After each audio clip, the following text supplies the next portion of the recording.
দেখে এলাম Niagara. Niagara হলো পৃথিবীর সবচেয়ে বড় জলপ্রপাত। এই জলপ্রপাতের ব্যতিক্রমটি হলো এটি অন্য সব জলপ্রপাতের মতো পাহাড় থেকে পানি নিচে পড়ে না। এখানে পানি সমতল থেকে বিশাল ফাটলের গহ্বরে যায়। সাধারণ জলপ্রপাতের মতো পাহাড় থেকে নিচে পড়ছে না। নায়াগ্রা তাই একেবারে ভিন্ন রকমের জলপ্রপাত।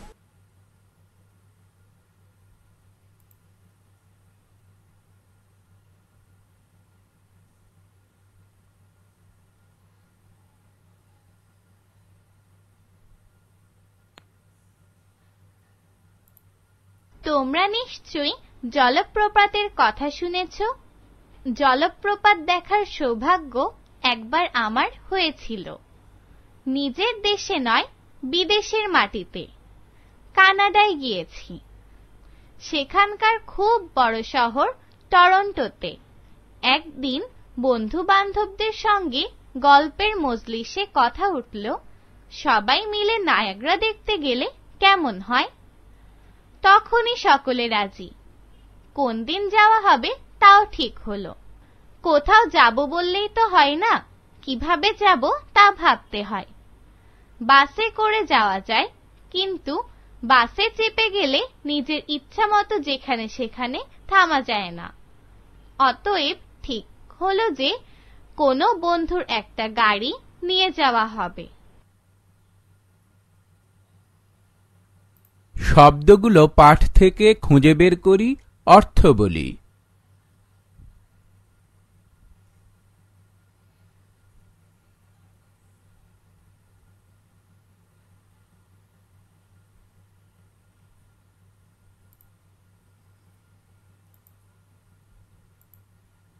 যুক্ত বর্ণগুলো দেখি, যুক্ত বর্ণ দিয়ে গঠিত শব্দগুলো পড়ি ও লিখি।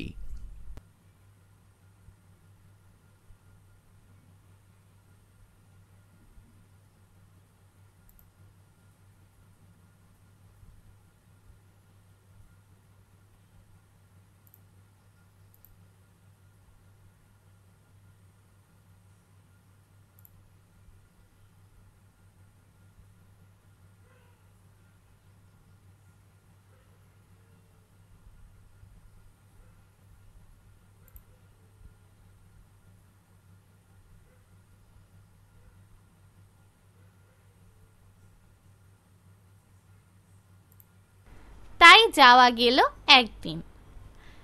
আমেরিকায় কিংবা কানাডায় প্রায় সকলেরই নিজের গাড়ি থাকে। আমার বন্ধুরও ছিল। বন্ধুরই এক বিশাল গাড়িতে একদিন চড়ে বসলাম। চলো নায়াগ্রা, চলো নায়াগ্রা। আহ, দেশে ফিরে গিয়ে কি গল্পটাই না করা যাবে। শাসা করে গাড়ি ছুটতে লাগলো। এখানে রাস্তাও মোটেই আঁকাবাঁকা থাকে না, রেল লাইনের মতো সোজা। ফলে দ্রুত গতিতে গাড়ি চালানো সম্ভব হয়। কিন্তু এত জায়গা থাকতে নায়াগ্রা দেখতেই যেতে হবে কেন? নায়াগ্রা হলো জলপ্রপাত। জলপ্রপাত তো কখনো দেখিনি, শুধু জেনে এসেছি ঝর্ণার মতো পাহাড়ের ওপর থেকে পানি নিচে সমতল ভূমিতে গড়িয়ে পড়ে, তবে আকারে অনেক বিশাল। ঝর্ণা ছোট আর জলপ্রপাত বড়, এটুকু যা তফাৎ। উপর থেকে নিচে জল পতনের ব্যাপার দু জায়গাতেই ঘটছে। জল যদি নাই পড়ে তাহলে ঝর্ণাও হবে না, জলপ্রপাতও হবে না। কিন্তু জল যে নিচে পড়ছে, পড়ে যাচ্ছেটা কোথায়? জলের ধর্ম তো গড়িয়ে যাওয়া। ঝর্ণার জলও গড়াতে গড়াতে ক্রমশ নদী হয়ে যায়। শব্দগুলো পাঠ থেকে খুঁজে বের করি, অর্থ বলি।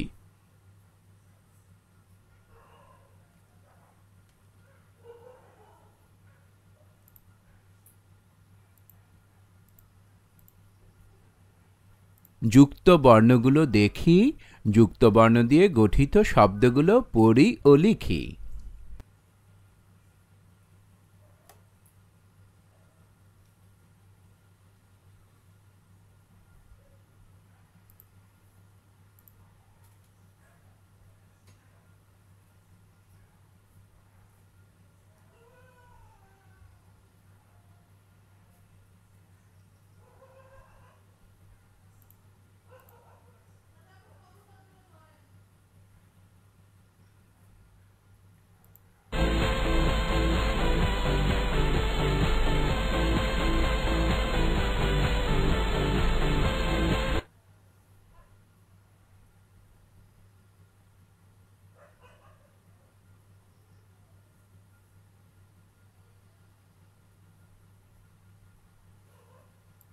এখন অন্য কথায় আসি। জলপ্রপাত দেখতে যাব, কিন্তু পাহাড় দেখব না, এ কি কখনো সম্ভব? সম্ভব নয়, কারণ পাহাড় বেয়ে জলের নিচে নামাটা না দেখে উপায় তো নেই। কিন্তু বিশ্ব ভূমণ্ডল বড়ই বিচিত্র, কত অসম্ভব ব্যাপারই যে ঘটে। পৃথিবীতে সবচেয়ে বৃহৎ জলপ্রপাত বলা হয় নায়াগ্রাকে। এই জলপ্রপাত পাহাড় থেকে নামেনি।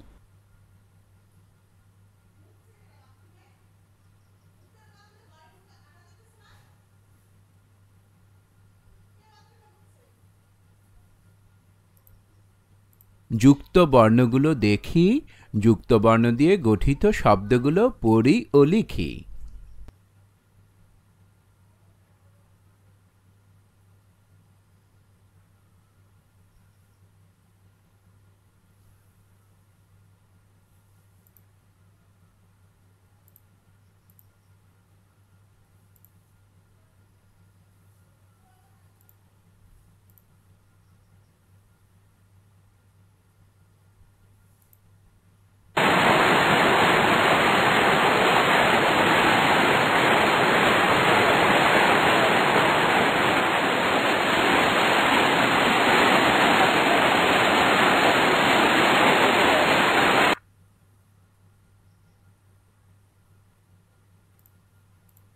সমতলের ওপর দিয়ে একটি খরস্রোতা নদী বইছে।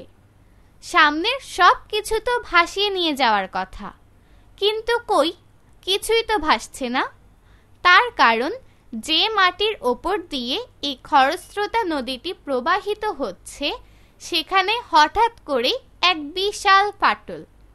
দুদিকের মাটির মধ্যে এক বিরাট ফাঁক। একটা নদী যতখানি চড়া হতে পারে ততখানি ফাঁক। নায়াগ্রার জল ওই ফাঁকের ভিতরে চলে যাচ্ছে। এটাও তো প্রপাত, কারণ পানি পড়ছে। তবে সাধারণ জলপ্রপাতের মতো পাহাড় থেকে নিচে পড়ছে না, পড়ছে সমতল থেকে বিশাল ফাটলের গহ্বরে। কিন্তু পানিটা ফাটলের মধ্যে পড়ে যাচ্ছে কোথায়? নায়াগ্রা তাই একেবারে ভিন্ন রকমের জলপ্রপাত।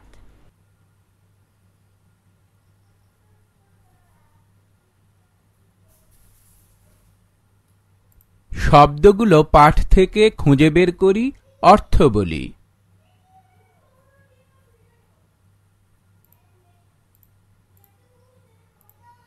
অনুশীলনী ১। শব্দগুলো পাঠ থেকে খুঁজে বের করি, অর্থ বলি।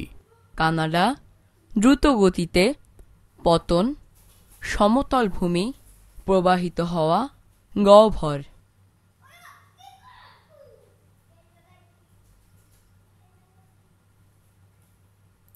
২।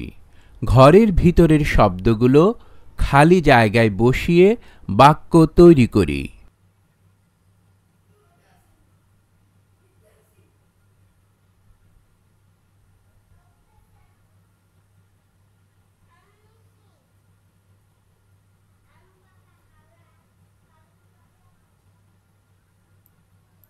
'ক' হোঁচট খেলে পতন ঠেকানো দায়। ১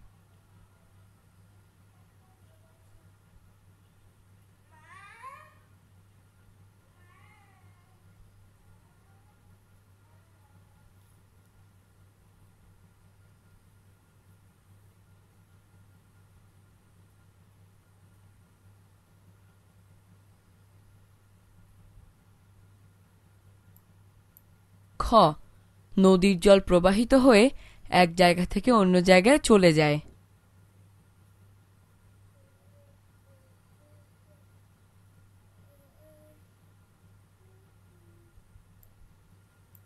গ, পাহাড়ের গায়ে গর্ত থাকলে তাকে আমরা গহ্বর বলি।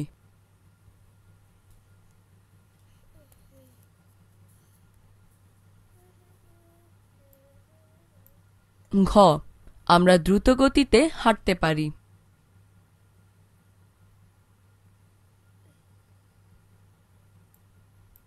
ঙ, কানাডা একটি বড় দেশ।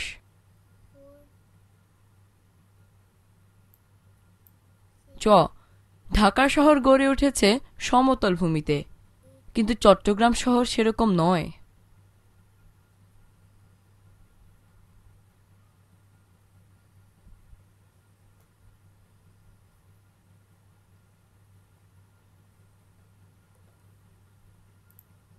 3. প্রশ্নগুলোর উত্তর লিখি ও বলি। ক, নায়াগ্রা কোথায় অবস্থিত? খ, নায়াগ্রা জলপ্রপাত এবং ঝর্ণার মধ্যে পার্থক্য বুঝিয়ে লেখো। গ, নায়াগ্রা জলপ্রপাতের বিশেষত্ব কি? ঘ, নায়াগ্রার জল কোথায় যায়? ঙ, বিশ্বভূমণ্ডল বড়ই বিচিত্র, ব্যাখ্যা করো। চ, সাধারণ জলপ্রপাতের সঙ্গে নায়াগ্রা জলপ্রপাতের তুলনামূলক আলোচনা করো।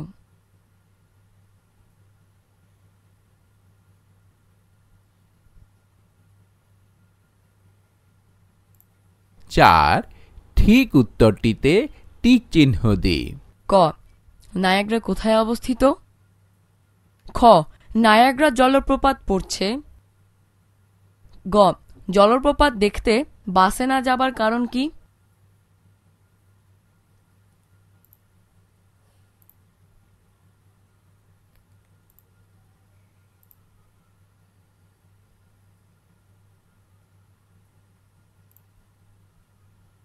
5. ডান দিক থেকে ঠিক শব্দ বেছে নিয়ে খালি জায়গায় লিখি।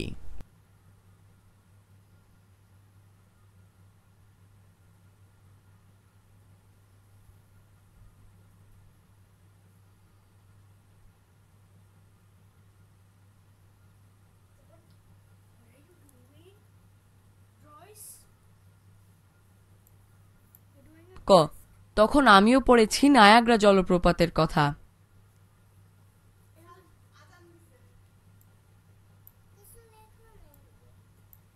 খ, জলপ্রপাত দেখার সৌভাগ্য একবারই হয়েছিল। আজকেও আজকে পড়ছে কোন জায়গায়? তাহলে এখন কি করবা? আবার ওটা দর্শকা পাটটা দেয় কেটা? আল্লাহ বাঁচাও, আমারে বাঁচাও। আর আমি করি কেমনে? পাট দেই আমি?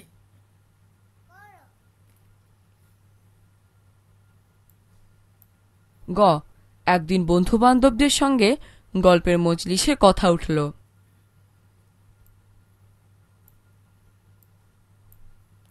ঘ, যে মাটির ওপর দিয়ে এই খরস্রোতা নদীটি প্রবাহিত হচ্ছে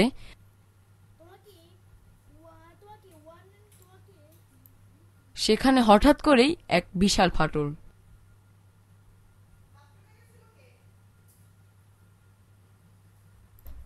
6. কথাগুলো বুঝে নি। জলপ্রপাত, পাহাড়ের উপর থেকে নিচের সমতল ভূমিতে বিশাল পরিধি নিয়ে জল পড়া। মজলিস, গল্প গুজব করার আসর। জলের ধর্ম, জলের স্বভাব, জলের চরিত্র। বিশ্বভূমণ্ডল, জগৎ, দুনিয়া।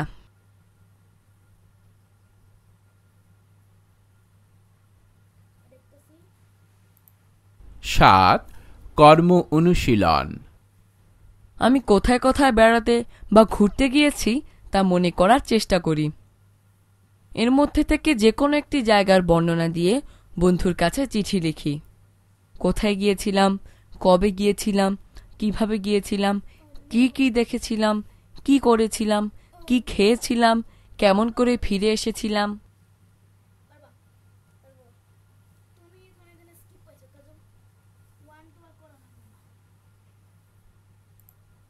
আর নিচের অনুচ্ছেদটি পড়ি এবং প্রশ্নগুলোর উত্তর লিখি। বিশ্বভূমণ্ডল বড়ই বিচিত্র, কত অসম্ভব ব্যাপারই যে ঘটে। পৃথিবীতে সবচেয়ে বৃহৎ জলপ্রপাত বলা হয় নায়াগ্রাকে। এই জলপ্রপাত পাহাড় থেকে নামেনি, সমতলের উপর দিয়ে একটি খরস্রোতা নদী বইছে। যে মাটির উপর দিয়ে এই খরস্রোতা নদীটি প্রবাহিত হচ্ছে, সেখানে হঠাৎ করেই এক বিশাল ফাটল। একটা নদী যতখানি চড়া হতে পারে ততখানি ফাঁক। নায়াগ্রার জল ওই ফাঁকের ভিতরে চলে যাচ্ছে। এটাও তো প্রপাত, কারণ পানি পড়ছে, তবে সাধারণ জলপ্রপাতের মতো পাহাড় থেকে নিচে পড়ছে না, পড়ছে সমতল থেকে বিশাল ফাটলের গহ্বরে। নায়াগ্রা তাই একেবারে ভিন্ন রকমের জলপ্রপাত। ক, পৃথিবীর বৃহৎ জলপ্রপাত বলা হয় কোনটিকে? খ, নায়াগ্রা জলপ্রপাতের বৈশিষ্ট্য কি? গ, নায়াগ্রা জলপ্রপাত কোথা থেকে প্রবাহিত হয়? ঘ, নায়াগ্রাকে ভিন্ন রকমের জলপ্রপাত বলা হয়েছে কেন?